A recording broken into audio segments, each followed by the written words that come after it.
আসসালামু আলাইকুম সুপ্রিয় দর্শক, দেশ কিংবা প্রবাসী যে যেখান থেকে কৃষি এবং বাংলার প্রকৃতি বিষয়ক ইউটিউব চ্যানেল বনরূপা বাংলার সাথে যুক্ত হয়েছেন সকলকে আন্তরিক শুভেচ্ছা এবং অভিনন্দন। দর্শক, চলছে নভেম্বর মাস। আসলে কৃষকের জন্য ব্যস্ততম একটি মাস হচ্ছে নভেম্বর। এই সময়টাতে, এই মাসটাতেই পাকা ধান কেটে ঘরে তোলা এবং সেই ধানের জমিতে নতুন নতুন ফসল রোপণের চরম ব্যস্ত সময় পার করে পুরো বাংলাদেশের কৃষক। তবে পাবনায় এই সময়টাতে ধান কেটে তারপরে সেই জমিতে চলে পেঁয়াজ, রসুন, গম, ভুট্টা, বিভিন্ন জাতের সরিষা এবং মসুর রোপণের সময়। সবচেয়ে আশার কথা হলো পাবনার সদর উপজেলায় কিন্তু পেঁয়াজ রসুনের চাষ খুব একটা বেশি ছিল না। তবে ইদানিং সময়ে খুব দ্রুত হারে পেঁয়াজ, রসুন, ভুট্টার যে চাষ সেটা কিন্তু ছড়িয়ে পড়ছে।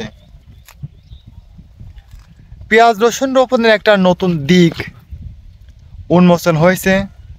দিন দিন অতি দ্রুত হারে কৃষকদের কাছে জনপ্রিয় হয়ে উঠছে। সেটা হচ্ছে জমির ধান কেটে নেওয়ার পরে সেই জমিতে ভেজা মাটিতে বা কাদা মাটিতে কোনোরূপ জমি চাষ না করে, ট্রাক্টর দিয়ে চাষ না করে সেই জমিতেই পেঁয়াজ বা রসুন রোপণ করা হয়। এর বেশ কিছু সুবিধা রয়েছে, যার কারণেই অতি দ্রুত এটা জনপ্রিয় হয়ে উঠছে এবং কৃষকেরা এটা গ্রহণ করছে। কাদা মাটিতে বিনা চাষে রসুন রোপণের সুবিধা এবং এর সম্পূর্ণ পদ্ধতি আপনাদের সামনে তুলে ধরব। আশা করি পুরো ভিডিও জুড়ে সাথেই থাকবেন।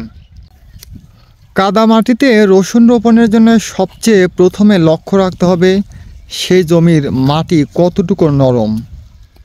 যদি খুব বেশি পরিমাণে নরম হয় তাহলে সেটা কিন্তু রসুন রোপণের জন্য উপযুক্ত হবে না, সেই জমিতে চলাচল করা যাবে না।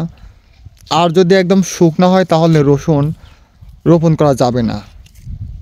যাই হোক, পদ্ধতিটি আপনাদের সামনে একের পর এক তুলে ধরছি। প্রথমে জমির ধান কেটে নিয়ে সেই জমির মাটি কতটুকু নরম আছে সেটা খেয়াল করতে হবে। যদি শক্ত থাকে তাহলে অবশ্যই পানি সেচ দিতে হবে।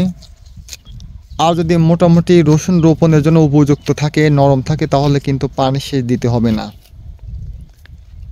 এরপর যদি আগাছা হওয়ার সম্ভাবনা থাকে বা মনে হয় এই জমিতে বেশি আগাছা হবে, তাহলে কিন্তু আগাছা নাশক, কীটনাশক ব্যবহার করতে হবে। যদিও বা রসুন রোপণের পর খড়, কচুরিপানা বা বিভিন্ন বস্তু দিয়ে রসুন ঢেকে দেওয়া হয়, যার কারণে কিন্তু ওই জমিতে ঘাস বা আগাছা হওয়ার সম্ভাবনা খুব একটা বেশি থাকে না। তারপরও যদি প্রবল আশঙ্কা থাকে যে এই জমিতে অনেক ঘাস জন্মাবে, তাহলে অবশ্যই আগেই, রসুন রোপণের আগেই আপনাকে আগাছানাশক ব্যবহার করতে হবে। আবার রসুন রোপণ করার পর যেহেতু জমি ঢেকে দেওয়া হয়, সেহেতু সার ব্যবহার করার ক্ষেত্রেও খুব একটা জটিলতা লক্ষ্য করা যায়। এই জন্যে রসুন রোপণের পূর্বেই প্রয়োজনীয় সার কিন্তু ছিটিয়ে নিতে হবে। এরপর 3, 4 কিংবা 5 ইঞ্চি পর পর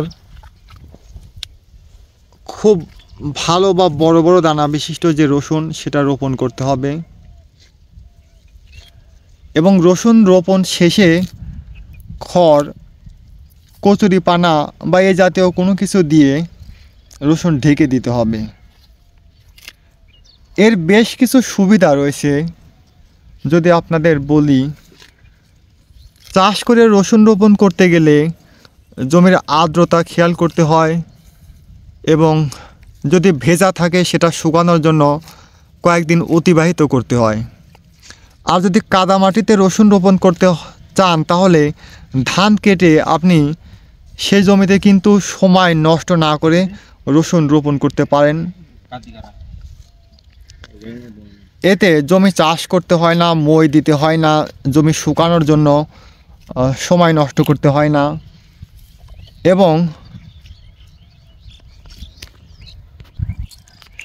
কাদামাটিতে রসুন রোপণের লেবার খরচ কম লাগে এবং রসুন রোপণের যে সময় সেটাও কম লাগে এবং এর পরবর্তী যে বিভিন্ন সার কীটনাশক বা মাটি আলগা করে দেওয়ার বিষয়গুলো থাকে সেদিক থেকেও কিন্তু টাকা সেভ হয়,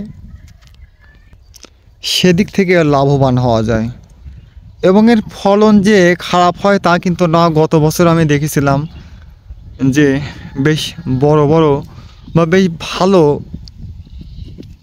রসুন কিন্তু এই জমি থেকে পাওয়া যায়, আর যার কারণেই দিন দিন কিন্তু এই যে কাদামাটিতে রসুন রোপণের যে বিষয়টা কৃষকরা গ্রহণ করছে এবং বিভিন্ন কৃষকরা এটাকে উৎসাহিত করছে এবং এটা জনপ্রিয় হয়ে উঠছে। দর্শক, ভিডিওটি ভালো লাগলে লাইক, কমেন্ট, শেয়ার এবং চ্যানেলটি সাবস্ক্রাইব করে সাথেই থাকবেন। আল্লাহ হাফিজ।